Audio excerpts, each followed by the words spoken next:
संसद का मॉनसून सत्र सोमवार से शुरू हो चुका है। आज सत्र का दूसरा दिन था, लेकिन विपक्ष ने 2 ही दिन में बता दिया कि मोदी सरकार के लिए यह सत्र बहुत मुश्किल भरा होने वाला है।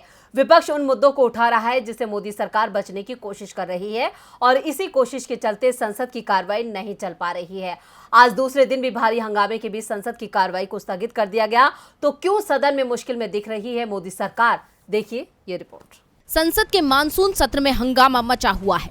विपक्ष सरकार से सवाल पर सवाल कर रहा है, देश के सामने खड़ी समस्याओं पर चर्चा की मांग कर रहा है, लेकिन मोदी सरकार दूसरे ही मुद्दों पर चर्चा की तैयारी कर रही है, जिसके चलते संसद में हंगामा मचा हुआ है। आज मानसून सत्र के दूसरे दिन भी किसी मामले पर चर्चा नहीं हो पाई, क्योंकि विपक्ष अड़ा हुआ है कि पहले जनता की समस्याओं को लेकर चर्चा कराई जाए।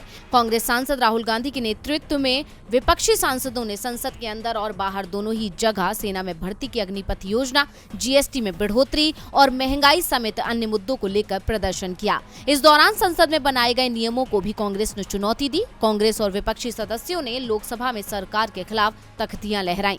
तख्तियां लहराते हुए विपक्षी सदस्य अध्यक्ष की कुर्सी के करीब तक पहुंच गए। तख्तियों पर अग्निपथ योजना की वापसी, एलपीजी समेत जरूरी वस्तुओं की कीमतों में बढ़ोतरी, खाद्य पदार्थों पर बढ़ी जीएसटी दरों और बेरोजगारी जैसे मुद्दों का उल्लेख किया गया था। राज्यसभा में भी जीएसटी और महंगाई के मुद्दे पर विपक्ष ने सरकार को घेर लिया।